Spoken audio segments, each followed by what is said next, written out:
Hello guys, सारे सत श्री अकाल। आप सबका मेरे चैनल पे स्वागत है। मैं बहुत ज्यादा खुश हूँ कि आप लोगों ने बहुत सारा सपोर्ट किया, प्यार दिखाया। लाइक थोड़े थोड़े बढ़ रहे हैं, बहुत ही थोड़े बढ़ रहे हैं, बट ओके, हम हमेशा छोटे से शुरू करते हैं। अभी मैं बेसिकली उस स्टेज पे हूँ जहाँ पे मेरे एफर्ट ज्यादा होने चाहिए, रिजल्ट थोड़ा कम होगा और फिर वो चेंज भी होगा गाइस, बट ठीक है, मैं अभी वेट कर रही हूँ उस टाइम का। सो बेसिकली रिसेंटली मुझे एक मैसेज आया था मेरे व्हाट्सएप पे, जहाँ पे एक पर्सन ने कहा कि उन्हें चाहिए कि मैं एमसी पोर्टल की सीरीज वापस लाऊं। एंड वो सुन के मुझे बहुत अच्छा लगा। मैं आर्टिकलशिप से रिलेटेड गाइडेंस, क्या पढ़ना चाहिए क्या नहीं, कौन से क्वेश्चन होने चाहिए, और एमसी पोर्टल की सीरीज भी लाऊंगी। पर मुझे थोड़ा सपोर्ट दिखना चाहिए मेरे चैनल पे पहले, फिर ही मैं लाऊंगी, ठीक है, because I am selfish. Humans are selfish. So till then मैं ड्राफ्टिंग को कंटिन्यू कर रही हूँ। आज हम पार्ट सी एंड डी यानी transfer of property act and registration act complete कर लेंगे, ताकि हम अगले पार्ट में part E and F complete करें और चैप्टर 3 फाइनली खत्म करें। जब भी हम कोई नेक्स्ट चैप्टर करेंगे, मैं कोशिश करूंगी मैं उसे पार्ट्स में ना लाऊं, ताकि आप एक बारी में ही उसे पढ़ पाए। बट ये थोड़ा 5 घंटे का हो जाता, फिर वो इतना मैं रिकॉर्ड नहीं कर पाती, इसलिए ठीक है मैं एक बार इंडेक्स पढ़ देती हूँ, जैसे कि जो हमारा प्रोसीजर है। ठीक है, इसमें 10 टॉपिक्स हैं basically. Introduction to transfer of property act, sales which is section 54, how sale is affected, mortgage, kinds of mortgage के अंदर हमें पता है simple mortgage, English mortgage, mortgage by conditional sale, usufructuary mortgage, mortgage by deposit of title deed, and एक और है यहाँ पे जो मुझे थोड़ा प्रोनाउंस करने में दिक्कत होती है, एनोमलस मॉर्गेज। ओके, उसके बाद नेक्स्ट टॉपिक है lease and licence, difference between lease and licence, gift, onerous of gift and actionable claim. ठीक है, सो बढ़ते हैं अपने टॉपिक 1 की तरफ, सेल्स सेक्शन 54। सो क्या सेल्स तो छोटे छोटे बच्चों को भी पता है क्या ही होता है बेसिकली। तो यहाँ पे एक पर्सन से दूसरे पर्सन तक ओनरशिप चली जाती है। लाइक सेलर अपनी ओनरशिप बायर को दे देता है ना। यहाँ पे बेसिकली टाइटल ट्रांसफर हो रहा है, ownership and possession both transfer हो रहे हैं एक पर्सन से दूसरे पर्सन तक। यहाँ पे फॉर एग्जांपल ले लो राहुल। राहुल ने आपको लैंड दी, आपने राहुल को पैसे दिए, क्या ये सेल है? हाँ है। क्यों ये सेल वैलिड है? क्योंकि इसमें एक एसेंशियल एलिमेंट प्रेजेंट है, वो है कंसिडरेशन। आपको याद रखना है कंसिडरेशन का होना बहुत जरूरी है। कंसिडरेशन क्या होता है? वो सिर्फ कैश नहीं होता, ये मैंने आपको पहले टॉपिक में पढ़ाया है, आप मेरा पहला वीडियो देख सकते हैं। इसमें मैं नहीं बताने वाली हूँ डिटेल में, मैंने शॉर्ट में सबको पता होगा। ठीक है, राहुल का कंसिडरेशन क्या है? उसे 50 लाख मिल गया। आपका कंसिडरेशन क्या? आपको लैंड मिल गई। कंसिडरेशन प्रेजेंट है, इसलिए ये सेल वैलिड है। ओके, अभी हम टॉपिक थोड़ा जल्दी जल्दी पढ़ेंगे ताकि टाइम ना लगे। फिर हम इसका मॉडल लैंग्वेज पढ़ लेते हैं। Sale under Section 54 of Transfer of Property Act 1882 means the transfer of ownership in exchange for a price paid, promised, partly paid or partly promised. Ownership passes from seller to buyer and consideration is an essential element of a valid sale. That's it. आप सबको समझ आ गया होगा consideration कितना valid point है cell को, consideration कितना essential element है एक सेल को वैलिड बनाने के लिए। और यहाँ पे ओनरशिप ट्रांसफर हो रही है एक्सचेंज में किसकी? जो प्राइस पेड हो रहा है या प्रॉमिस टू पेड है या पार्टली प्रॉमिस है, इसलिए। ठीक है, let's move to the next topic, part 2। तो अगर आप मेरे से एग्री कर रहे हैं तो आपको एक मस्त एक्शन करना है जो जनजी का है, क्लॉक इट। ठीक है, तो please agree with me. Okay, मुझे पता नहीं क्यों बहुत मजा आ रहा है करके, because I am Gen Z, you know. So let's move to the next topic. हमारा नेक्स्ट टॉपिक है how sale is affected. So the method of transferring property depends on its value. Sale effect में कैसे आती है, यहाँ ये पूछ रहे हैं। तो इसमें 2 केस होते हैं बेसिकली। अगर कोई प्रॉपर्टी 100 रुपए की है या 100 रुपए से ज्यादा की है, तो उसका रजिस्ट्रेशन कराना वैलिड है। जिस दिन आप रजिस्ट्रेशन करा देंगे, सेल आपकी इफेक्ट में आ जाएगी, सेल आपकी वैलिड मान ली जाएगी। सेकंड केस है जहां पे आपकी प्रॉपर्टी 100 रुपए से कम है। यहाँ पे आपके पास 2 ऑप्शन है सेल को इफेक्ट में लाने की। या तो आप रजिस्ट्रेशन करा लो, यहाँ पे मस्ट नहीं है, केस 2 में मैंडेटरी नहीं है रजिस्ट्रेशन कराना, फिर भी ऑप्शन है। सेकंड, जिस दिन उस लैंड का पोसेशन किसी और के पास चला जाएगा, सेल इफेक्ट में आ जाएगी। ठीक है, आज की लाइफ में सेल 100 रुपए से कम की होती ही नहीं। मतलब इमूवेबल प्रॉपर्टी आपने कहा 100 रुपए से कम की देखी है नहीं देखी ना, तो 100 रुपए से कम तो कुछ होता ही नहीं। बट एज अ केस भी इन्वॉल्व है कि चलो मान लो कि 100 रुपए से कम कुछ हो गया, तो ऑप्शन है कि पोसेशन भी ट्रांसफर करो तो भी सेल इफेक्ट हो जाती है, रजिस्ट्रेशन भी करा सकते हो। बट केस 1 में आपको रजिस्ट्रेशन कराना मैंडेटरी है अगर आपका लैंड 100 रुपए या 100 रुपए से ज्यादा का। That's it. ठीक है, यहाँ पे अरे यार शीट कितना परेशान कर दिया। सो केस 1 में पढ़ लेती हूँ.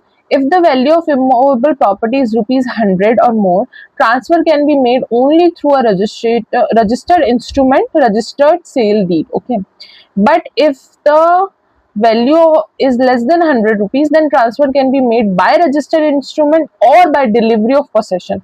Although today almost every property is worth much more than 100 rupees, still this provision exists. Okay, now कई लोग सोच रहे हैं हमें रजिस्ट्रेशन के बारे में पूरा बताओ. जो पार्ट डी में सी के बाद पढ़ाने वाली हूँ, पार्ट सी के बाद, उसमें मैं रजिस्ट्रेशन कैसा होता है, किसका मैंडेटरी है, किसका नहीं मैंडेटरी, वो सब पढ़ाने वाली हूँ. तो ऑब्वियसली अभी पढ़ाने का मतलब नहीं है. ठीक है.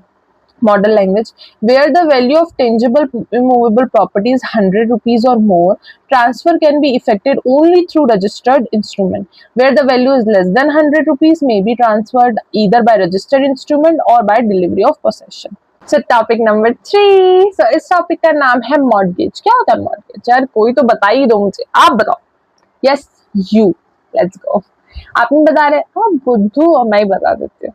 सो मॉर्गेज का यहाँ बेसिकली मतलब है कि किसी ने अपनी जो प्रॉपर्टी है उसको एज अ सिक्योरिटी रखा है. क्या होता है ना, जैसे ए और बी है, बी बैंक है, ठीक है, ए को लोन लेना है, बी कहेगी मैं तुझे लोन क्यों दूं, क्या पता तू नहीं वापस दे पाए, रीपे नहीं कर पाए, मुझे कोई सिक्योरिटी दे जिसको तू मॉर्गेज रखना चाहता है.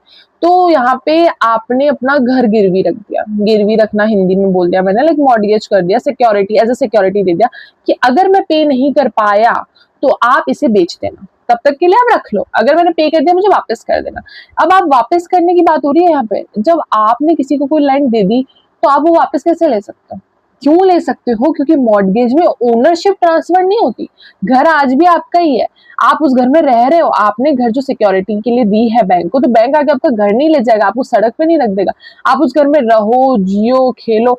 घर का सिर्फ पोसेशन बैंक के पास गया है, ओनरशिप नहीं गई. तो आज अगर आप पे कर देते हैं तो आपको पोसेशन भी वापस मिल जाएगा. तो आपकी घर आपका ही है, ठीक है, बस आपने इसे गिरवी रखा है कुछ टाइम के लिए. मगर अगर आप पे नहीं कर पाए तो लीगली बैंक आपकी ओनरशिप भी ले लेगा. ठीक है, फिर वो ओनरशिप पोसेशन दोनों बैंक का हो जाएगा, वो बात की बात है. बट अभी मॉर्गेज का क्या मतलब है? Mortgage means using your immovable property as a security for loan. Ownership does not completely transfer, only a interest of such property is transferred as a security. ठीक है.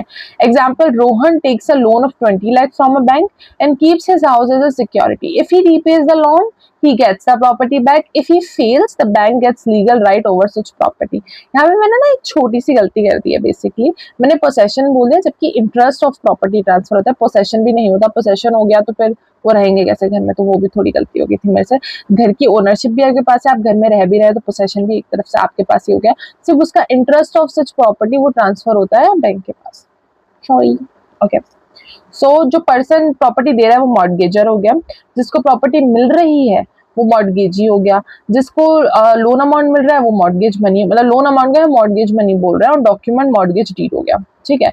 Model language, under section 58 of transfer of property act, mortgage is transfer of an interest in specific immovable property for securing the repayment of loan, existing or future debt, or performance of an obligation giving rise to a pecuniary liability. ठीक है.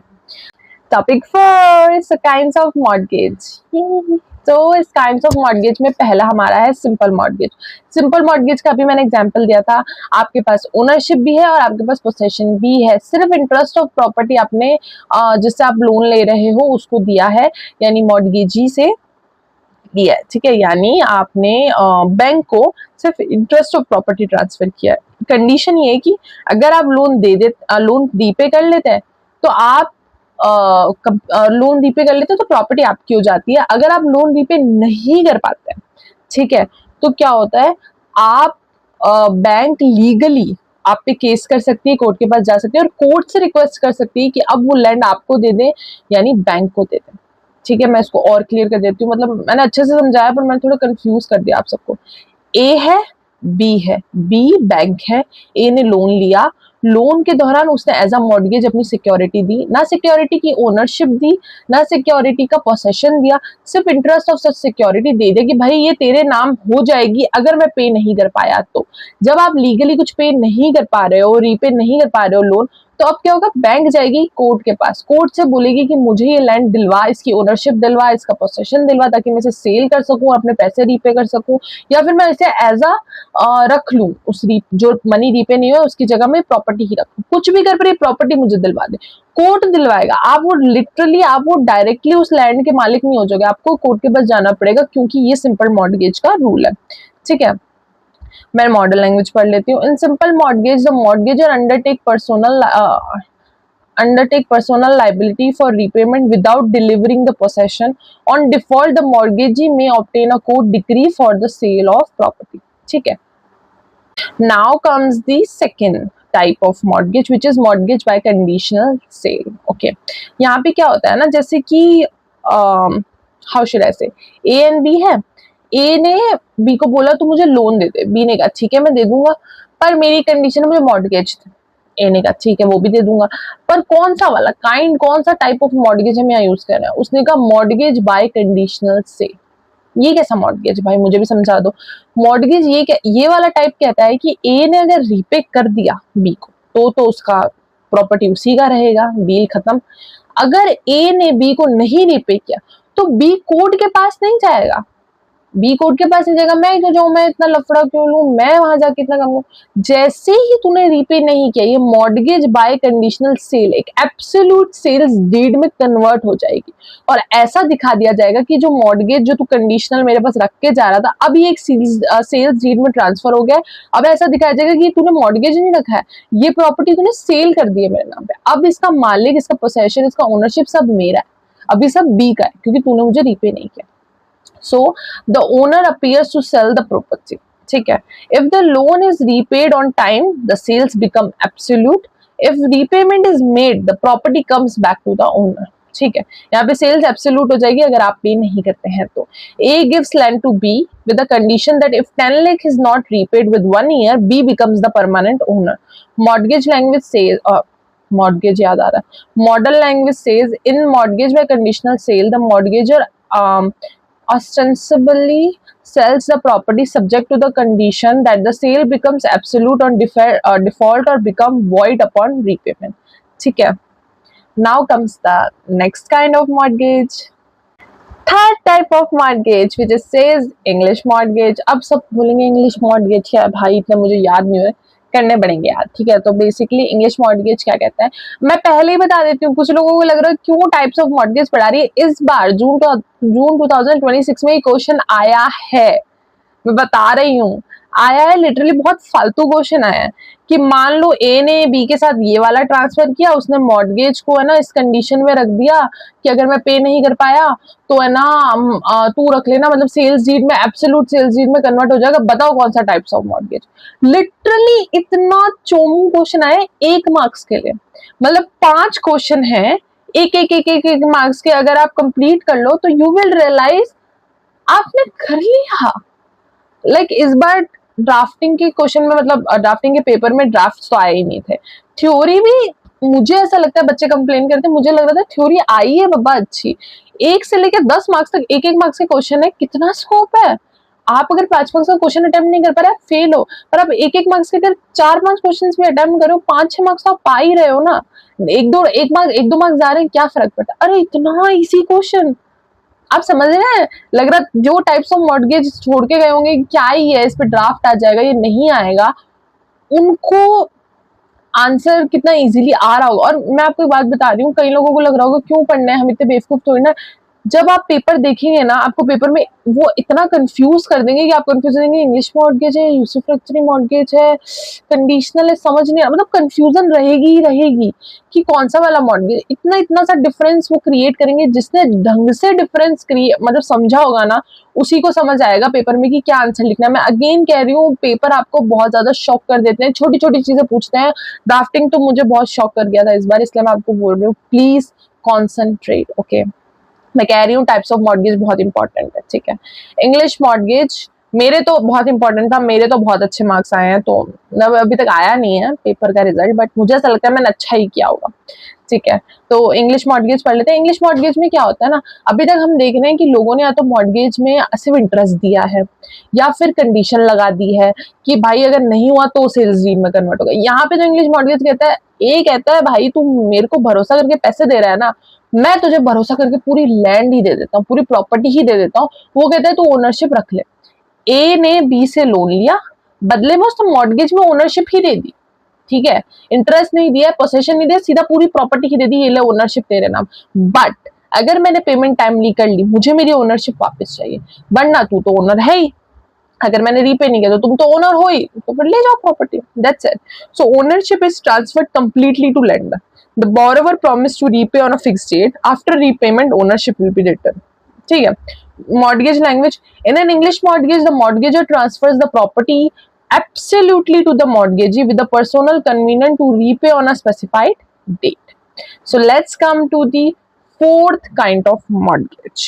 Fourth type of mortgage, so it is usufructuary mortgage. अभी आपने बोला ma'am, ma'am तो नहीं हूं मैं, अभी आपने बोला दोस्त कि अभी तो इंग्लिश मॉर्गेज में तो ऊपर वाले में तो आपने ओनरशिप दे दी, एक में आप ओनरशिप दे रहे हो, एक में आप इंटरेस्ट दे रहे हो, एक में आप कंडीशन लगा रहे हो, ये बताओ कि आप पोसेशन क्यों नहीं दे रहे? चलो हम ये भी दे देते हैं। अब किसी के दिमाग में आएगा पोसेशन का मैं करूंगा क्या? ओनरशिप और पोसेशन में लोगों को डिफरेंस तो पता ही होगा ना। जैसे ए और बी है, ए बी को ओनरशिप मिल गई, ठीक है, उसे पोसेशन नहीं मिला है, सिर्फ ओनरशिप मिली है, मतलब तू मालिक है, पर जब तक मैं रीपे नहीं कर रहा हूँ कम से कम मैं उस घर में रह तो सकता हूँ ना। मैंने जो घर की ओनरशिप तुझे दे दी है उस घर में मैं रह तो सकता हूँ ना, जब तक वो पैसे पे करने का टाइम है। जिस दिन पैसे पे करने का टाइम एक्सपायर हो जाएगा और मैं नहीं दे पाया पैसे, तो पोजेशन भी तेरा हो ही जाएगा, राइट। बट यहाँ पे यूसुफ्रक्चरी में बोल रहे हैं, यूसुफ्रक्चरी मॉर्गेज में बोल रहे हैं कि ए ने बी से पैसे लिए, ए ने बोला कि बी यार तू मुझे पैसे दे दे, लोन दे दे, बी ने कहा ठीक है, बदले में तू मुझे क्या देगा? उसने बोला मॉर्गेज, मैं तुझे यूसुफ्रक्चरी मॉर्गेज दूंगा। कि इसका क्या मतलब होता है? इसका मतलब ये होता है कि ना मैं तुझे ओनरशिप दे रहा हूँ, ना मैं कोई कंडीशन लगा रहा हूँ, मैं तुझे पोसेशन दे रहा हूँ। उसने कहा ठीक है, फिर इसमें मेरा फायदा क्या है? कंडीशन होती तो कम से कम फायदा होता कि आज तू पैसे नहीं पे करेगा तो मैं इसे बेच पाऊंगा, सेल्स डीड हो जाएगा। अब ये ओनरशिप होती तो भी फायदा होता, आज तू पैसे नहीं देगा तो फिर भी मैं ये प्रॉपर्टी मेरी तो मैं तो ओनर हूँ, प्रॉपर्टी मेरे नाम हो जाती। पोसेशन में मेरा क्या फायदा? मैं उस घर में रह के क्या करूं, तालियां बजाऊं? जब तू पे नहीं करेगा तो तू तो ओनर है ही, पोसेशन भी छीन लेगा। समझ रहे हो? आप पोजेशन में सिर्फ आप रह सकते हो, मजे कर सकते हो, आप ओनर तो हो ही नहीं ना। आज आपसे पोजेशन छीन लिया जाएगा तो आपका तो नुकसान ही है ना। तो मैं पोजेशन वाला यूसुफ्रक्चरी मॉर्गेज क्यों कराऊं जहां से पोजेशन मिल रहा है? ध्यान से सुनिएगा, यहाँ पे कंडीशन थोड़ी अलग है। यहाँ पे वो बोल रहा है भाई मैं तेरे को पोजेशन मस्ती करने के लिए नहीं दे रहा हूँ कि जब तू मस्ती कर मैं तेरे को पे कर दूंगा, मैं पे ही नहीं करूंगा। ए बोल रहा है मैंने तुझसे 10 लाख रुपए लिए, तू मेरी प्रॉपर्टी का पोसेशन रख ले। इस प्रॉपर्टी मान लो एग्रीकल्चर लैंड है, उसपे जो भी कमाई हो रही है, या कोई ऐसी प्रॉपर्टी दी है जो कमर्शियल है जहाँ पे कुछ काम हो रहा है, या रेंट, ऐसी कोई प्रॉपर्टी जिसपे पहले रेंट पे मैं चीजें देता था वो है, उधर से कोई रेंट आ रहा है, रॉयल्टी आ रही है, प्रॉफिट आ रहा है, जो भी उस प्रॉपर्टी पे प्रोडक्टिव चीजें आ रही है वो सब तेरी है। उस जब तक वो सारी चीजों को तो एंजॉय कर, उधर से जो पैसा कमा रहे हो ना तो वो सब तुम्हारा है। पर वो पैसे जब तक 10 लाख हो जाता है तब तक, जिस दिन तुम्हारे 10 लाख तुम्हें वापस मिल जाएंगे मेरी प्रॉपर्टी के थ्रू, मेरी प्रॉपर्टी का पोसेशन मुझे वापस मिल जाएगा। यहाँ पे कोई भी टाइम लिमिट नहीं है, 2 लाख 2 साल 3 साल 4 साल कुछ नहीं है। जब तक प्रॉपर्टी से आपको आपके पैसे पूरे वसूल नहीं हो सकते आप उस प्रॉपर्टी का पोसेशन रख सकते हो एज अ लेंडर। बट एक और कंडीशन है, आप वहां पे बोरोवर को नहीं बोल सकते कि मुझे पैसे पे करो, नहीं बोल सकते। अगर पूरी जिंदगी भी लग जाएगी उस लैंड पे, आप वो लैंड रख सकते हो, आप उस लैंड का पोजेशन तब तक रखो जब तक आपको पैसे नहीं मिल जाते। बट आप बोरोवर को दिक्कत नहीं दे सकते, क्योंकि बोरोवर यहाँ पे कोई लाइबिलिटी नहीं लेता कि मैं पैसे पे करूंगा। उसने पैसे आपसे लिए, उसने पैसे लेके वो एंजॉय कर रहा है, आप उसकी प्रॉपर्टी का पोसेशन एंजॉय करो जब तक आपके पैसे वसूल नहीं हो जाते, ठीक है। अब मान लो a farmer mortgage his land, now the lender cultivates it and keeps the crop income until the loan is recovered। समझ रहे हैं ना कैसे प्रॉपर्टी में से उसने अपना अपना प्रॉफिट निकाल लिया जब तक उसको पूरा लोन रीपे नहीं हो जाता, ठीक है। मॉडल लैंग्वेज से in a usufructuary mortgage possession is transferred to the mortgagee who enjoys the rent and profit until the mortgage debt is discharge. Now comes the next mortgage type, type 5, so mortgage by deposit of title deed। इसमें basically क्या होता है, ए ने B से loan ले लिया, अरे भाई कितना लोन लेगा, चलो ले लिया। ए ने ना कोई पोसेशन दिया ना ओनरशिप दिया, कुछ नहीं दिया, उसने जो प्रॉपर्टी के कागजात थे, पेपर थे, डॉक्यूमेंट जाके बी को दे दिए, कहा ये पेपर रख ले, जिस दिन मेरे को मैं पे कर दूंगा मुझे मेरे प्रॉपर्टी के पेपर वापस देते ना। यहाँ पे कोई मॉर्गेज क्रिएट ही नहीं होती है बेसिकली, ना पोसेशन आपके पास होता है ना ओनरशिप होती है, एक पेपर दे देते हैं। अब आप सोच रहे हो कि उससे मैं बताती हूँ, जब ओनरशिप ट्रांसफर होती है तो कैसे होती है, एक ड्राफ्ट बनेगा, एक लीगल डॉक्यूमेंट बनेगा, उसमें लिखा जाएगा कि ए अब ओनर नहीं है, बी ओनर है, बी वो पेपर सबको दिखाएगा कि अब मैं ओनर हूँ, ऐसी ओनरशिप ट्रांसफर होगी। ठीक है, पोसेशन ट्रांसफर होगा तो बी जाके वहां रहने लग जाएगा। जब डिपॉजिट के पेपर ट्रांसफर हो रहे हैं, ध्यान से सुनिए, आपको डिफरेंस समझ आएगा। पेपर ट्रांसफर हो रहे हैं, यहाँ पे ए के जो कागजात है, पेपर हैं, जो ओनरशिप के पेपर हैं ए के, वो ए के नाम ही है, बस वो पेपर उसने बी को दे दिए कि जो ओनरशिप के जो पेपर हैं, जो मुझे ये प्रूफ देते हैं कि मैं मालिक हूँ, वो प्रूफ मैं तुझे दे रहा हूँ। जो टाइटल ऑफ पेपर है, जो डॉक्यूमेंट है, जो डीड है, वो मैं तुझे दे रहा हूँ कि तू रख ले, पेपर जमा कर ले, पेपर अपने पास रख ले, जब तक मैं पे नहीं करता। अगर मैं पे नहीं कर पाया तो आज से वो पेपर तेरे, वो जो ओनरशिप जो टाइटल के पेपर थे वो तेरे। अब उन पेपर को तुम कोर्ट के पास ले जाओ, वकील के पास ले जाओ, प्रॉपर्टी ट्रांसफर करो, जो करना करो, पर वो पेपर जो ये प्रूफ करते हैं कि मैं ओनर हूँ एज अ ए, वो मैं तुम्हें दे रहा हूँ। तो यहाँ पे कोई भी ओनरशिप ट्रांसफर ही नहीं हुई, कोई डॉक्यूमेंट तो साइन ही नहीं हुए, कोई पोसेशन तो ट्रांसफर हुआ नहीं, सिर्फ ए ने अपनी जो ओनरशिप का प्रूफ था, जो पेपर थे, वो बी को ट्रांसफर कर दिए। So the borrower simply deposit the original title document with lender. Okay, a model language. An equitable mortgage is created by depositing the title deed of immovable property with the mortgagee to secure the repayment of loan. अब यहाँ पे जो mortgage by deposit of title deed है, इसको equitable mortgage भी बोलते हैं। ठीक है, so next come the last type of mortgage। ठीक है, anomalous mortgage। ये mortgage कुछ नहीं है, इसमें क्या होता है, लास्ट में जो अपना बच जाता है, अपन उसको नहीं कहते अदर, वैसा कुछ है कि भाई इसमें दो मॉर्गेज का कुछ भी मिक्स कर दो, उसे एनोमलस मॉर्गेज बोल दो। There is a mixture of two और more kind of mortgage, in terms depends on the agreement between the party. So ये क्वेश्चन भी आ सकता है बेसिकली कि दो, आपको दिख रहा है कि यार इस केस में तो दो दो मॉर्गेज के काइंड यूज हो रहे हैं, मैं कौन सा मॉर्गेज का टाइप लिखूं, आंसर में मेरा मार्क्स गलत आ गया तो एनोलमस मॉर्गेज लिखना है। दो आ रहे हैं तो इसका मतलब नहीं कि आप कंफ्यूज, दो आ रहे हैं केस में, ऐसा भी हो सकता है English mortgage simple mortgage mix हो रहा हो, कुछ तो हो रहा, आप एनोमलस मॉर्गेज लिख के आ जाना। ठीक है, model language. An anomalous mortgage is a mortgage which does not fall exclusively under any one type and combines the feature of two or more recognized mortgage. That's it, हमारा ये topic complete होता है। So let's move to the next topic which is says lease and license, और उसके बाद आएगा difference between lease and license, जो मैं lease and license में ही समझा दूंगी, but ठीक है।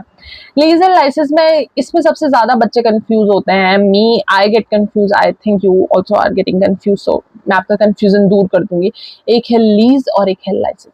लीज का मतलब होता है कि आपको प्रॉपर्टी का जो राइट है वो मिल जाता है इंजॉय करने का। इन दोनों में आपको ओनरशिप नहीं मिलती और काइंड ऑफ पोसेशन भी लीज में मिल जाता है, ठीक है, लाइसेंस में नहीं मिलता।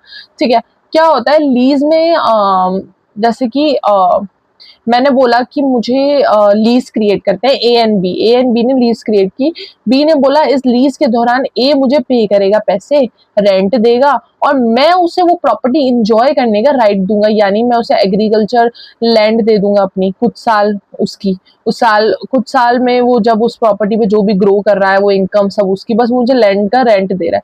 या फिर मैं उसे कोई घर रेंट दे रहा हूँ जहाँ वो रह रहा है और वो रेंट के पैसे मुझे दे रहा है, तो उस घर में वो रह रहा है, मस्ती कर रहा है, कि अगर वो उससे मेरा कोई लेना देना नहीं है, मेरे को पैसे मिल रहे हैं। ठीक है, दैट कॉल्ड लीज, जहां पे आप प्रॉपर्टी इंजॉय कर पा रहे हो। यहाँ पे आएगा लाइसेंस। लाइसेंस में क्या होता है, आप सिर्फ प्रॉपर्टी यूज कर सकते हो, आप इंजॉय भी नहीं कर सकते, यानी जितना आपको कहा गया आप उतना ही करोगे। जैसे एग्जांपल, एक मूवी टिकट है, आपने मूवी टिकट के पैसे दिए, आपको मूवी टिकट मिल गई, आप मूवी हॉल में जाके बैठ गए, आपने मूवी देख ली। क्या आप थिएटर में कुछ चेंज कर सकते हो?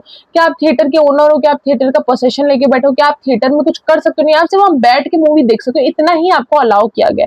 लाइसेंस में सिर्फ आपको यूज करने को अलाउ किया जाता है, इंजॉय करने को अलाउ नहीं किया जाता। लाइसेंस कभी भी आपसे वापस लिया जा सकता है। नाउ लाइसेंस में जैसे कि एग्रीकल्चर लैंड है, ठीक है, आपको बोला है कि इस एग्रीकल्चर लैंड में आप ये पर्टिकुलर चीज ही कर सकते हो। अब लीज में क्या था, आपको प्रॉपर्टी 1 साल के लिए दे दी, आप उसे 1 साल में लैंड में आप क्या उगा रहे हो, क्यों उगा रहे हो, कितना कमा रहे हो, नहीं फर्क पड़ता। लाइसेंस में आपको सिर्फ आलू उगाने को बोला है, आप उस प्रॉपर्टी पे आलू ही उगा सकते हो। लाइसेंस में आपको बोला है कि आप 1 घंटा ट्रैक्टर चला सकते हो, तो 1 घंटा ही ट्रैक्टर चला सकते हो। आप उस प्रॉपर्टी पे कुछ अपनी मर्जी का नहीं कर सकते, आप अपनी मर्जी से कोई एंजॉयमेंट नहीं कर सकते, आपको एक पर्टिकुलर काम के लिए ही वो प्रॉपर्टी दी गई है। ठीक है, a license only give permission to use the property, no legal interest is transferred। ठीक है, अब मॉड्यूल लैंग्वेज पढ़ लेती हूँ। A lease is transferred to right lease is transfer of the right to enjoy the immovable property for a specified period in a consideration of rent premium, whereas license merely grants the permission to use the property without creating any interest. ठीक है, इसी के साथ में difference between भी पढ़ा रही हूँ, इससे हमारा 6th टॉपिक भी कंप्लीट हो जाएगा। यहाँ पे लीज है, यहाँ पे लाइसेंस है। ठीक है, लीज मतलब transfer of interest of property, इधर कोई भी इंटरेस्ट ट्रांसफर नहीं होता। यहाँ पे जैसे कि मैंने कहा था, लीज में आपको पोसेशन भी मिल जाता है, वो प्रॉपर्टी आपको कुछ सालों के लिए, कुछ पर्टिकुलर टाइम के लिए मिल गई है।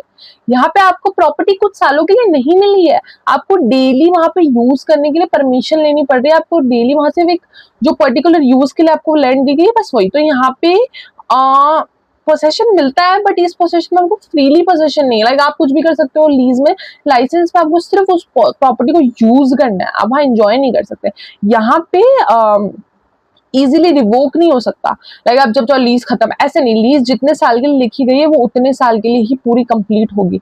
लाइसेंस कभी भी आपसे जनरली छीना जा सकता है, रिवोक किया जा सकता है अगर ओनर को अब और आगे नहीं करना। यहाँ पे एग्जांपल ले लेते हैं लैंडलॉर्ड और टेनेंट का, ठीक है, रिलेशनशिप का। यहाँ पे कोई लैंडलॉर्ड और टेनेंट का कोई रिलेशनशिप नहीं होता है बेसिकली लाइसेंस में, ठीक है।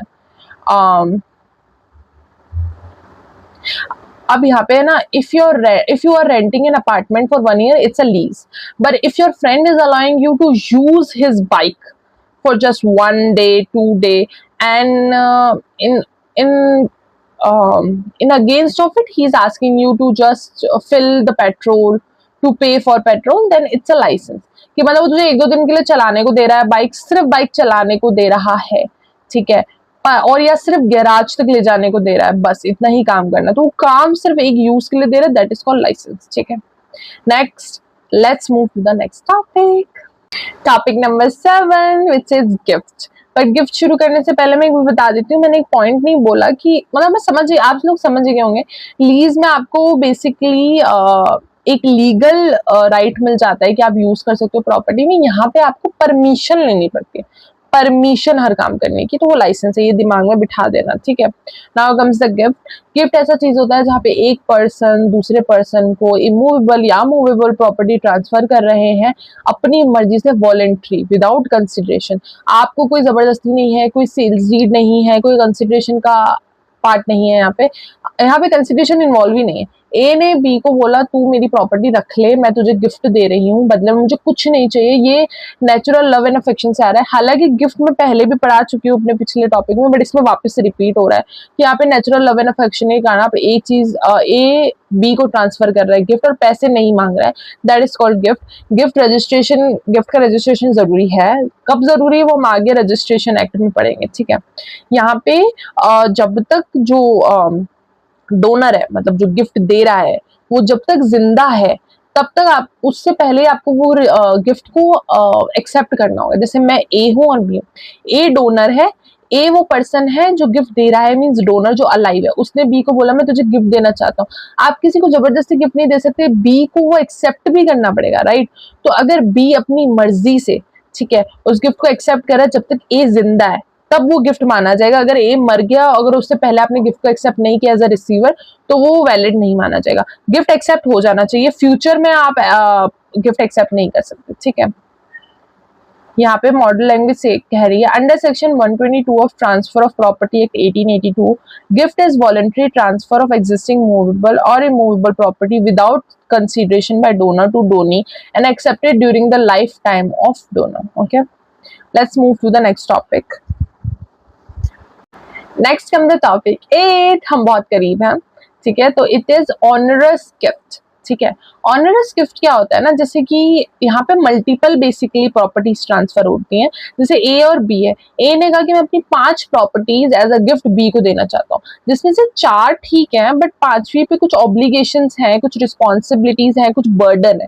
नाउ बी की चॉइस है कि वो गिफ्ट एक्सेप्ट करना चाहता है कि नहीं। अब आप सोचेंगे यार मैं तो कहूंगी आप अपनी मर्जी से गिफ्ट दे रहे हो, मैं अपनी मर्जी से सिर्फ 4 गिफ्ट एक्सेप्ट कर लेता हूँ, 5वें में जिसमें बर्डन है मैं नहीं करता। ऐसा कुछ नहीं है, इधर आप ऐसा नहीं कर सकते कि जिसपे बर्डन है वो गिफ्ट एक्सेप्ट ही ना करो। या तो आप सारे गिफ्ट एक्सेप्ट करोगे या आप सारे रिजेक्ट करोगे। यानी अगर आप वो बर्डन और ऑब्लिगेशन लेने को तैयार हो तो आप सारे गिफ्ट ले सकते हो, अगर नहीं हो तो आपको सारे रिजेक्ट करने पड़ेंगे। आप थोड़े रखो थोड़े नहीं। तो ऑनरस गिफ्ट का मतलब है ऐसा गिफ्ट जो बर्डन और ऑब्लिगेशन के साथ आता है, जिसमें डोनी अपना वो गिफ्ट एक्सेप्ट कर सकता है, या तो सारी या सारे रिजेक्ट कर सकता है, ठीक है। यहाँ पे एग्जाम्पल्स हैं, a person gifting a profitable shop and a house with a huge unpaid loan, वो दोनों ही दे रहा है, ठीक है। So the donee can not accept only the shop and reject the house if both are gifted together in one transfer, ठीक है। एक ही में ट्रांसफर हो रहे हैं उसको, तो उसे या तो दोनों एक्सेप्ट करने पड़ेंगे, दोनों रिजेक्ट करने पड़ेंगे, वो हाउस को साइड में रख के सिर्फ शॉप नहीं ले सकता, ठीक है। Model language, an onerous gift is a gift burden with the obligation where several properties are transferred through a single gift and the donee must accept the entire gift along with the burden or reject it together. Understood? So यहाँ पे एक साथ ही उसको accept करना पड़ेगा. That is onerous gift. Now come to the next topic. Okay? मुझे ना बार बार mic check करना पड़ रहा है क्योंकि पिछली बार बहुत खराब हो गया था, मुझे वो गलती वापस नहीं करनी। तो next topic is, so the next topic comes actionable claim. So ये क्या होता है ना, ये एक राइट होता है जहाँ पे एक पर्सन को राइट होता है कि वो कोर्ट के पास जाए और जो उसको बेनिफिट मिलने वाला था, जो उसको रिकवर मनी का जो राइट मिला है, वो उसे यूज कर सके। क्या होता है ना, ये बेसिकली एक रिटर्न इंस्ट्रूमेंट होता है जो पास होता है। जैसे एग्जाम्पल ए है, उसने लैंड मनी किया है बी को, ठीक है, 1 लाख रुपए, ठीक है। अब बी को ए को पैसे देने, राइट। तो ए वेट करते करते क्या करता है, अपना जो ये राइट है, right to get such money back from B, वो ये राइट ट्रांसफर कर देता है सी को थ्रू अ रिटर्न इंस्ट्रूमेंट, ठीक है। अब सी जाता है कोर्ट के पास रिकवर मनी करना। अब सी कहता है कोर्ट को, ये देखो रिटर्न इंस्ट्रूमेंट, अब ए की जगह बी को मुझे पे करना है। लाइक बी पहले ए को पे करने वाला था ना मनी, उसे ना करे, मुझे पे कर दे, तो मैं रिकवर कर लू बी से। ये जाके वो कोर्ट को बोलता है। That is called actionable claim. Actionable claim means आपके पास एक लीगल राइट है रिकवर मनी रिकवर करने का या कोई बेनिफिट रिकवर करने का थ्रू कोर्ट, ठीक है। और ये राइट आपको लीगल इंस्ट्रूमेंट के थ्रू मिलता है, रिटर्न इंस्ट्रूमेंट के थ्रू, ठीक है। That is called actionable claim. अब हमारा एक्शनेबल क्लेम, ये हमारा लास्ट टॉपिक था। मॉडल लैंग्वेज कहती है, an actionable claim is a claim to any debt और beneficial interest in movable property not in the claimant possession. It can be transferred only through a written instrument signed by the transferor and the transferee acquires all the rights and remedies relating to the claim. Finally हमारा ये topic complete हो चुका है and I am so happy. But हमारा ये अभी जो happiness है वो कंप्लीट नहीं हुआ, हमने सिर्फ आधा कंप्लीट किया। हमें रजिस्ट्रेशन एक्ट भी आज ही कंप्लीट करना है। सो पहले तो एक दूसरे के लिए तालियां बजाने हैं। I am so happy. So let's move to the next topic. So welcome to part D, और ये है पार्ट डी, रजिस्ट्रेशन एक्ट। अगर हमने ये कर लिया ना तो चैप्टर 3 का 80% हमारा कंप्लीट हो जाएगा। फिर सिर्फ एक पार्ट बचेगा जिसमें मैं सब कंप्लीट करा के चैप्टर 3 को रैप अप कर दूंगी। मैं फाइनली इसे रैप अप करना चाहती हूँ। So let's go. पहले हम हमेशा की तरह अपना रिचुअल करेंगे, हम इंडेक्स पढ़ेंगे। तो पढ़ लेते हैं हम अपना index. Index says registration act का इंट्रोडक्शन, कंपल्सरी रजिस्ट्रेशन कब करवाना होता है, सेक्शन 17, कंपल्सरी रजिस्ट्रेशन का एग्जम्पशन क्या होता है, और ऑप्शनल रजिस्ट्रेशन क्या होता है, टाइम ऑफ रजिस्ट्रेशन क्या होता है, प्लेस ऑफ रजिस्ट्रेशन क्या होता है। ये तो बहुत छोटे छोटे टॉपिक है। उसके बाद effect of registration and non registration का इफेक्ट क्या है बेसिकली, और एक केस स्टडी। इतना छोटा है ना ये पार्ट, और हम इसको तो फटाफट करेंगे ना, बस ट्रेन चलाओ अब तुम। तो पहले हम रजिस्ट्रेशन एक्ट का इंट्रोडक्शन पढ़ लेते हैं। इट सेज कि रजिस्ट्रेशन एक्ट हमें एक प्रोसीजर प्रोवाइड करता है जिससे हमने जो ट्रांजैक्शन किया है, हमने जो सेल की है, वो वैलिड हो जाती है, वो रजिस्टर्ड हो जाती है। और इसका फायदा क्या होता है, हमें एक लीगली प्रूफ मिल जाता है कि अब इसका ओनर कोई और है। हम फ्रॉड करने से बच जाते हैं, या हमारे साथ कोई फ्रॉड करने वाला है तो वो बच जाता है। मतलब बेसिकली हमें ये हेल्प करता है पब्लिक रिकॉर्ड बनाने में कि हम कोर्ट में प्रूफ कर सके। मतलब एक एज एविडेंस भी ये यूज किया जा सकता है, ठीक है। तो ये बेसिकली एडवांटेजेस हैं रजिस्ट्रेशन करवाने के। फॉर एग्जांपल समझ लो ए है और बी है, ए ने बी को प्रॉपर्टी सेल कर दी, ठीक है। अब क्या जो सेल्स डीड बनी है वो काफी है क्या? नहीं, उसका रजिस्ट्रेशन भी कराना पड़ेगा। अगर रजिस्ट्रेशन नहीं कराया तो फ्यूचर में वो डिफिकल्टी उसे हो सकती है। अगर किसी ने फ्रॉड कर दिया, वो प्रूफ कैसे करेगा, वो खुद ओनर है, वो प्रूफ कैसे करेगा।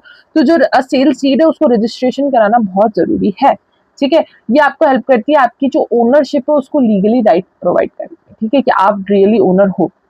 इसका मॉडल लैंग्वेज पढ़ लेते हैं। देखो एक टॉपिक तो यूं ही हो गया, यही टॉपिक था फर्स्ट इंट्रोडक्शन, ठीक है। तो मॉडल लैंग्वेज है, the registration act 1908 governs the registration of document relating to movable and immovable property. It ensures authenticity prevent fraud and provide legal recognition to the transaction through registration. ठीक है, सो बढ़ते हैं topic 2 की तरफ, जो मुझे सबसे ज्यादा इंपॉर्टेंट लगता है, वो है कंपल्सरी रजिस्ट्रेशन सेक्शन 17।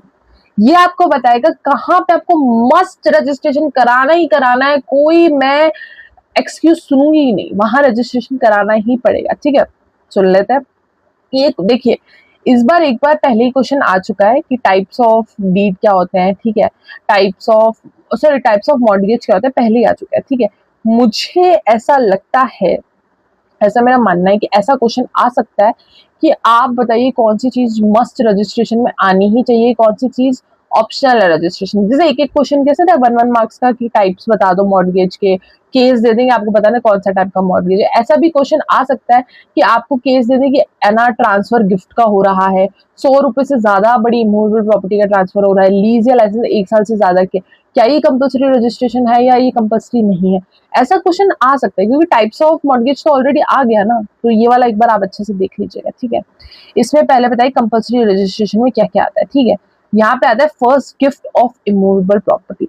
अगर कोई आपको गिफ्ट दे रहा है कोई इमूवेबल प्रॉपर्टी जैसे लैंड, बिल्डिंग, हाउस, तो इस केस में रजिस्ट्रेशन कंपल्सरी हो जाता है। ठीक है, एग्जाम्पल ए ने गिफ्ट किया बी को एक हाउस, क्या वो गिफ्ट डीड रजिस्ट्रेशन होनी चाहिए?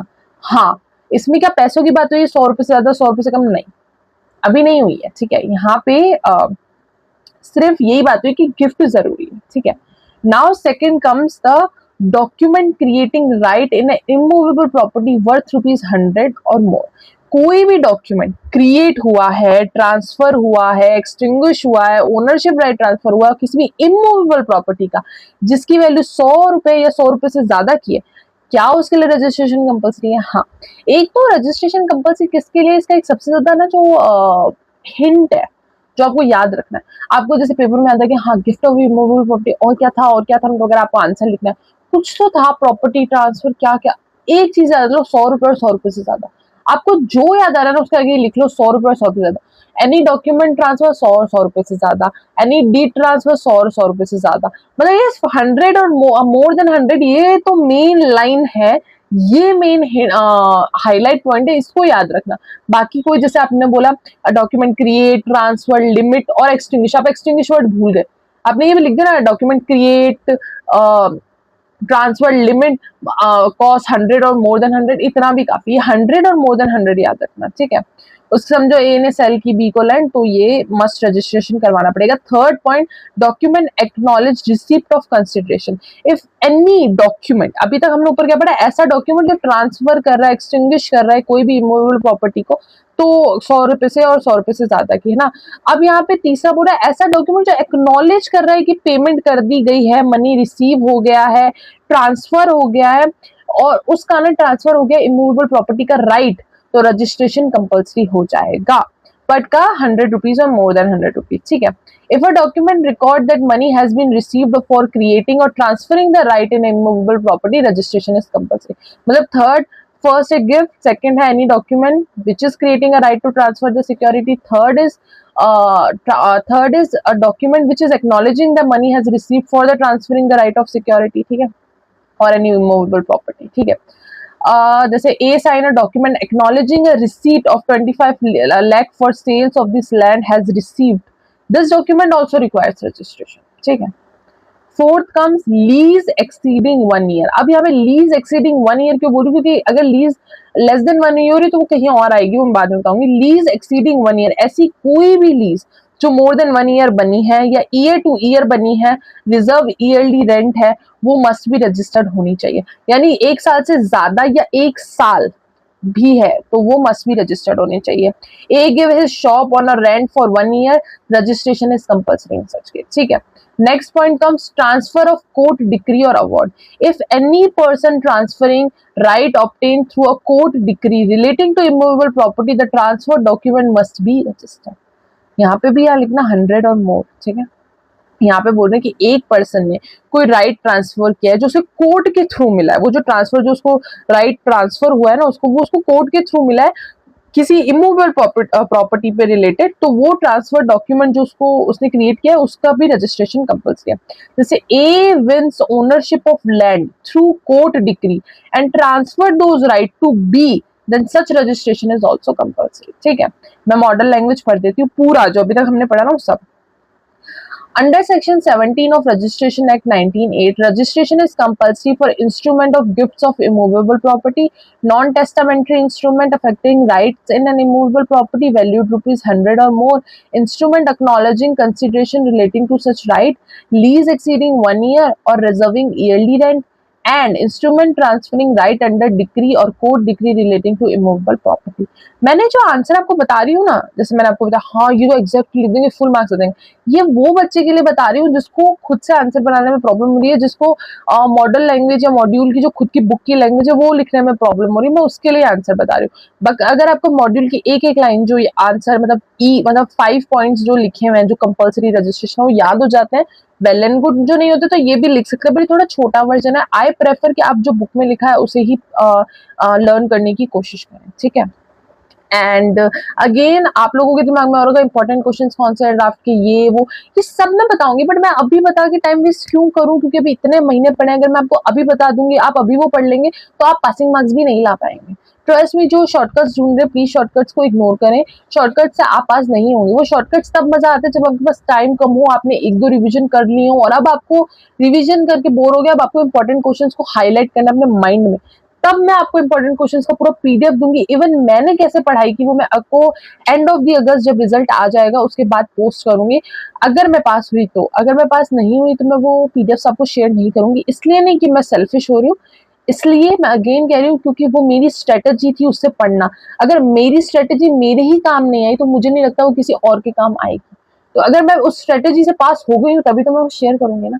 सो जस्ट वेट पेशेंटली। अभी मैं जो बड़े बड़े वीडियोस बना रही हूँ वो समझाने के लिए पढ़ा रही हूँ, ताकि आपको सारे कंसेप्ट समझ में आए जो आप क्लास में पूछने से डरते हो कि सर ये छोटी सी बात पूछूंगी तो अजीब लगूंगी, सीएस की स्टूडेंट। पूछो ना, कमेंट में पूछो। मैं तो इतना बच्चों जैसा पढ़ा रही हूँ, मुझे लग रहा है कोई डाउट होगा भी नहीं वैसे भी, बट फिर भी पूछ लेना, मुझे अच्छा लगेगा। ठीक है, next let's move to the next topic. Okay, topic number 3 which says exemption from compulsory registration. यहाँ ये कह रहे हैं कि वैसे तो रजिस्ट्रेशन कंपल्सरी है, ठीक है, बट सेक्शन 17 सबसेक्शन 2 कहता है कि कुछ एग्जम्पशंस तो हम भी दे देते हैं, जहाँ पे गवर्नमेंट खुद कहती है कि भाई रजिस्ट्रेशन, जहाँ पे मतलब लॉ खुद कह रहा है कि रजिस्ट्रेशन कंपल्सरी नहीं है।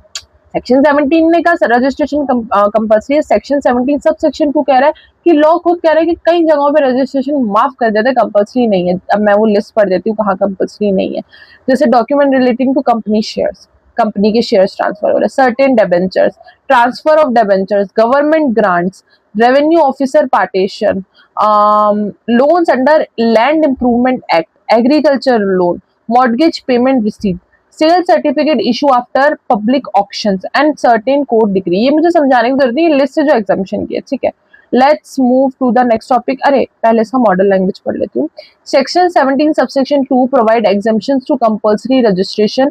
Important exemptions include company shares, certain debenture, government grants, partition by revenue officers, specified loan documents, mortgage receipts, sale certificate issued by civil or revenue officers, and certain court decree. Okay, next topic number 4 which says optional registration। मतलब registration कराओ तो अच्छी बात है, नहीं कराओ जैसे कुछ प्रॉब्लम नहीं होती, which is under section 18। ठीक है, यहाँ पे कहते हैं कि document may be registered, is a maybe, okay, registration is not compulsory। ठीक है, अब आ जाते हैं, समझ लो डॉक्यूमेंट, यहाँ पे आपको याद रखना कोई भी चीज, कोई भी डॉक्यूमेंट जो 100 रुपीज से कम है वो कंपल्सरी नहीं है, मतलब उसका उल्टा लिखना है यहाँ पे। जिसने कंपल्सरी रजिस्ट्रेशन का सारा आंसर याद कर लिया होगा ना, वो ऑप्शनल में यूं ही धड़ाधड़ लिख देगा। देखा, मैं अभी आपको दिखा दूंगी। वहां पे लीज क्या थी, लीज मोर देन 1 ईयर, यहाँ पे लीज अप टू 1 ईयर, मतलब 1 साल से कम जो है ना, जितना भी है वो इसमें आ जाएगा। ठीक है, उसमें आ गया इमूवेबल प्रॉपर्टी, इसमें document related to movable property, इसमें वर्थ, उधर था वर्थ रुपीज 100 और मोर, इधर है लेस देन 100 रुपीज। ठीक है, और जो अदर डॉक्यूमेंट सेक्शन 17 में कवर नहीं है वो यहाँ आ जाएंगे। तो इसका अपोजिट अपने को यहाँ लिखते जा रहा है। ठीक है, मान लो A rent his shop for 6 month, registration is optional. ठीक है, ये सब चीजें आ जाएंगी। अब मैं ना यहाँ पे ना कोशिश करूंगी कि मैं आपको पूरा बुक का वो आंसर दिखा दूं ऑप्शनल रजिस्ट्रेशन का। मैं चाहती हूँ आप वो भी बुक से ही पढ़े। क्या ना, मैं यहाँ पे हर चीज छोटी छोटी दिखा रही हूँ, या उससे आप आंसर नहीं बना पाओगे, बहुत अजीब से, तो बच्चों जैसा आंसर हो जाएगा। मेरा एक्सप्लेनेशन में बच्चों जैसा रख रही हूँ ताकि आप लोगों को समझ आए, पर पढ़ना आपको बुक से ही पड़ेगा, आपको मार्क तो बुक से ही करना पड़ेगा ना। बट फिर भी मैं एक बार बुक का वो जो दिखा दूंगी फोटो कंपल्सरी रजिस्ट्रेशन का भी पीछे, और ऑप्शनल का भी, ठीक है, इसे याद कर लेना, that's it. Model language section 18 provides for optional registration of document including instrument relating to immovable property valued below rupees 100, lease non exceeding 1 year, document relating to movable property, will, and other document which are not requiring compulsory registration. Okay, next topic. Topic number 5, which is says time of registration. ठीक है, इसमें ना 5 rules हैं। ठीक है, हम rules के हिसाब से चलेंगे। रूल 1 कहता है, जो जनरल रूल है, कि रजिस्ट्रेशन कब तक हो जाना चाहिए, रजिस्ट्रेशन हो जाना चाहिए 4 महीने तक। ठीक है, एवरी डॉक्यूमेंट एक्सेप्ट विल, यहाँ पे विल के अलावा जितने भी डॉक्यूमेंट, विल हमने कहाँ डिस्कस किया था, सेक्शन 18 में ऑप्शनल रजिस्ट्रेशन में, जहाँ उसका रजिस्ट्रेशन विल का ऑप्शनल है। ठीक है ना, यहाँ हम बता रहे टाइम ऑफ रजिस्ट्रेशन, जो हर document except will must be presented within 4 month of execution. ठीक है, जब वो डॉक्यूमेंट एग्जीक्यूट हो उसके 4 महीने में रजिस्ट्रेशन के लिए वो प्रेजेंट कर देना चाहिए। ठीक है, with in 4 month. Now comes the rule 2। Rule 2 से लेट रजिस्ट्रेशन। क्या लेट रजिस्ट्रेशन अलाउ है? इन सम केसेस जहाँ पे अनअवॉइडेबल सर्कमस्टेंसेस है, जो ह्यूमन के हाथ में नहीं है, ठीक है, अनअवॉइडेबल है। ठीक है, उस केसेस में क्या होता है ना, उस केसेस में आपको 4 महीने के बाद भी रजिस्ट्रेशन करना अलाउ है, बट कितने महीने तक? नेक्स्ट 4। ठीक है, नेक्स्ट 4 मंथ का आपको टाइम मिल जाता है, सिर्फ अनअवॉइडेबल सर्कमस्टेंसेस के कारण। इस पे भी केस बन सकता है, ध्यान से देखिएगा। ठीक है, और अब आप बोलेंगे अच्छा सर्कमस्टेंसेस अनअवॉइडेबल थे, हमारे हाथ में नहीं था, कुछ ऐसा हो गया जो हमारे कंट्रोल में नहीं था, इसलिए हम 4 महीने के बाद भी रजिस्ट्रेशन करा रहे हैं, बस इतना ही ना? नहीं, आपको पेमेंट भी देनी पड़ेगी, late payment fees, which is 10 times the registration fees. ठीक है, अब यहाँ पे आप सोच रहे हो 10 गुना, अप टू है 10 टाइम्स हो सकती है, मतलब maximum 10 times of the registration fees. अगर रजिस्ट्रेशन फीस पहले 100 रुपए थी, आपने 4 महीने बाद 4 महीने एक्सपायर हो गए, उसके बाद आपने रजिस्ट्रेशन कराया, ये कह के कि अनअवॉइडेबल सर्कमस्टेंसेस था, आपको एक फाइन देना पड़ेगा, जो फाइन मैक्सिमम कहां तक जा सकता है? 10 times of the registration fees, मतलब 100 रुपए का 10 गुना, यानी 1000 रुपए भी हो सकता है, मिनिमम तो कुछ भी हो सकता है, मैक्सिमम 10 टाइम्स। ठीक है, नाउ कम्स द रूल 3।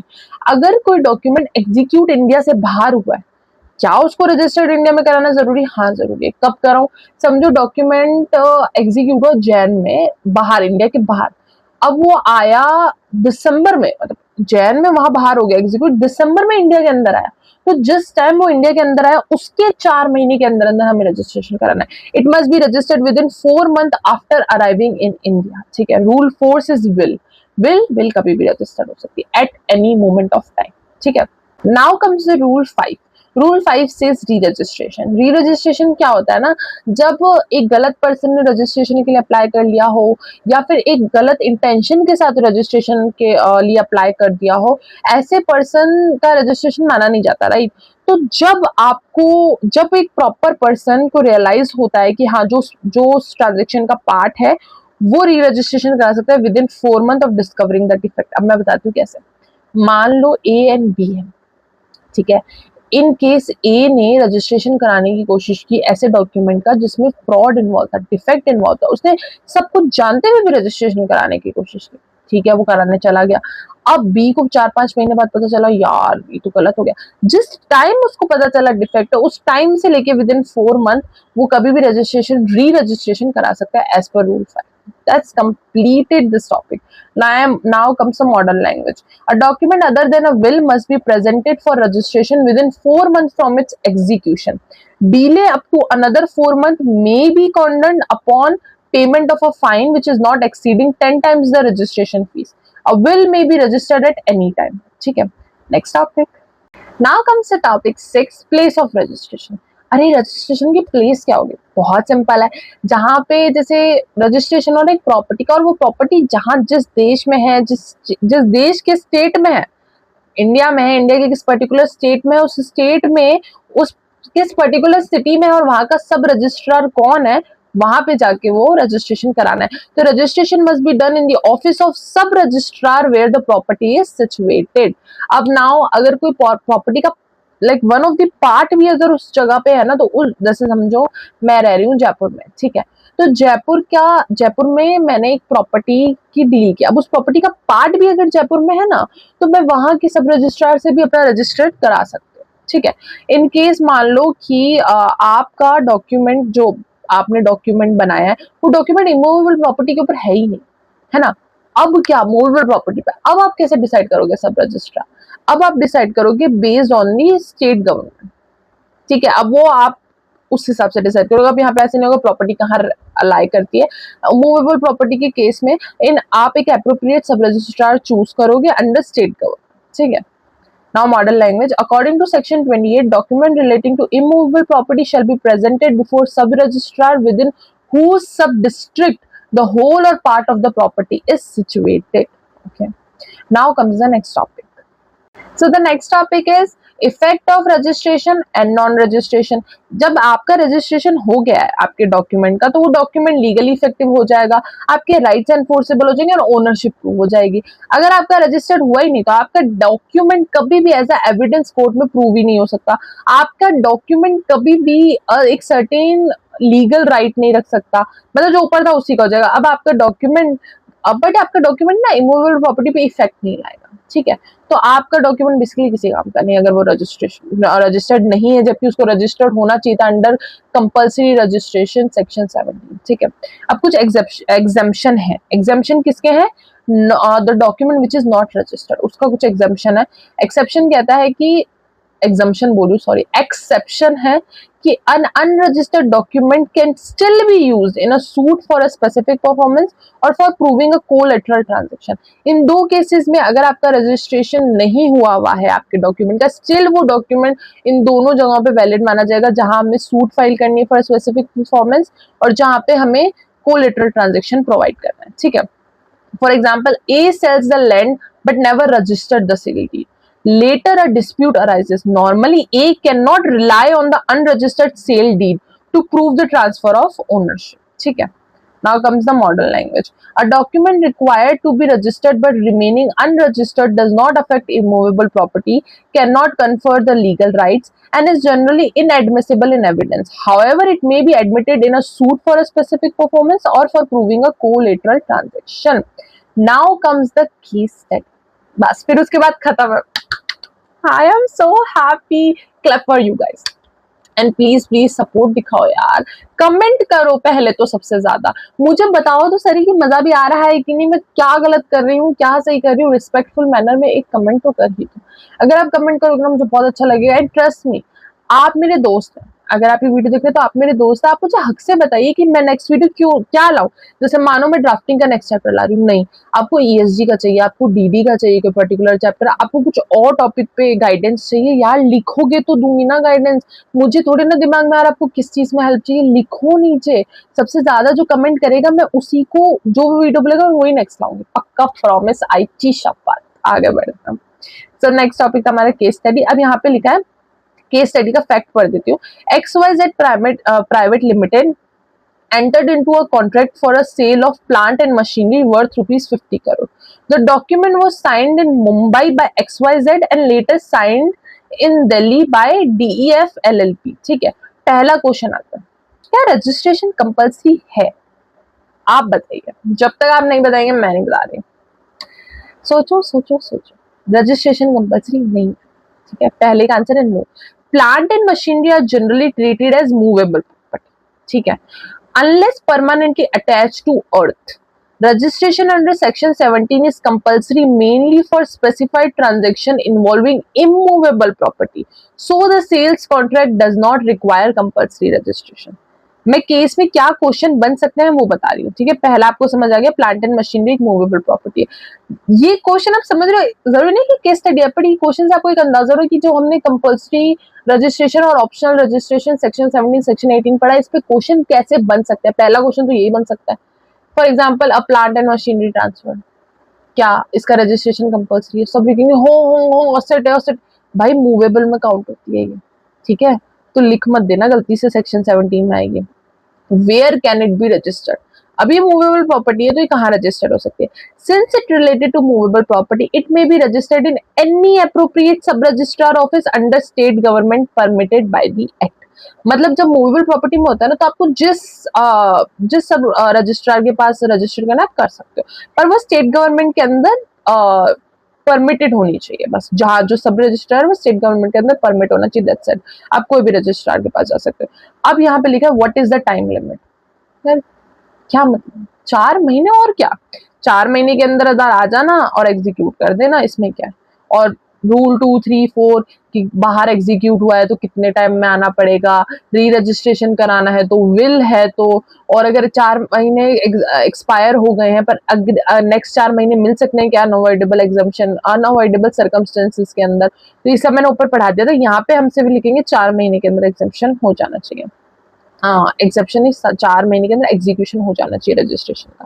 ठीक है, what is the effect of non registration? अगर ऊपर वाला जो केस XYZ लिमिटेड का उसमें उन्होंने रजिस्टर नहीं कराया तो क्या होगा? Since registration is not compulsory for the document, non-registration does not make the contract invalid under Section 17. Its enforceability will depend on the applicable law governing the contract and evidence, not on compulsory registration under Registration Act. यहाँ पे क्या गलती कर सकते थे लोग? यहाँ पे लिखा what is the effect of non-registration. अब लोग अपना जनरल वे में लेके चले जाते हैं कि इफेक्ट ऑफ नॉन रजिस्ट्रेशन बताना है, भाई ये एनफोर्सेबल नहीं होगा, प्रूफ नहीं माना जाएगा, एविडेंस नहीं माना जाएगा कोर्ट के अंदर। केस में पूछ रहे, केस से रिलेटेड अगर यहाँ पे कोई नॉन रजिस्ट्रेशन पे इफेक्ट आएगा क्या? मूवेबल प्रॉपर्टी है, सेक्शन 18 के अंदर आ रही है जहाँ पे ऑप्शनल है रजिस्ट्रेशन। जब रजिस्ट्रेशन ऑप्शनल है तो हम ना कराएं तो उससे कोई सेक्शन 17 पे फर्क नहीं आएगा, तो यहाँ पे हम पे कोई भी ऑब्लिगेशन नहीं है और इससे कोई इफेक्ट भी नहीं आने वाला है, इस बेसिस पे लिखना है। ठीक है, सो फाइनली हमारा सेक्शन सेक्शन नहीं, सो फाइनली हमारा टॉपिक सी भी खत्म हो गया है, transfer of property act, D भी खत्म हो गया, रजिस्ट्रेशन एक्ट, और 80% चैप्टर 3 कंप्लीट हो गया। सिर्फ एक और वीडियो और चैप्टर 3 फाइनली कंप्लीट हो जाएगा। और मुझे आपके रिव्यूज चाहिए, प्लीज भर भर के रिव्यूज दीजिए और मुझे बताइए आपको पसंद आ रहा है कि नहीं आ रहा। सो हर हर महादेव, ऐसे ही आप सब पढ़ते रहिए और मैं बहुत बहुत ज्यादा प्रे कर रही हूँ कि जो लोग अभी जून में अटेम्प्ट दिए हैं वो पास हो जाएं, क्योंकि मैं और मेरे सारे दोस्त जो देख रहे हैं वो सब पास हो जाएंगे तो मुझे भी अच्छा लगेगा। सीएसएन एक परिवार है, ठीक है, तो परिवार की तरह देखो यार, कंपटीशन की तरह मत देखो कि इसको निकालो भगवान ही पास ना हो, ऐसा मत बोलना, सब पास होने चाहिए। और जो दिसंबर 2026 दे रहे हैं ना एग्जाम, जो अटेम्प्ट दे रहे हैं, मैं पक्का भगवान जी से प्रे करूंगी कि आप सबकी मेहनत रंग लाए, बट प्लीज कर्म तो करो, मेहनत तो करो, फल की चिंता मत करो। मैंने बहुत फल की चिंता किया, मैं बहुत बार अटेम्प्ट दे चुकी हूँ, तो आपने बस ये इस बार मैंने सिर्फ कर्म ही किया है, फल की चिंता नहीं किया। तो आपसे भी मैं यही उम्मीद कर रही हूँ कि थोड़ा ना कम कर्मों में फिर भगवान के आगे पैरों में पड़ मत जाया करो, पहले खुद पढ़ लो, कर लो, कर्म कर लो, फिर आपके लिए दुआ करने के लिए मैं बैठी हूँ। ठीक है, तो बाय बाय, हर हर महादेव, बाय बाय गाइस।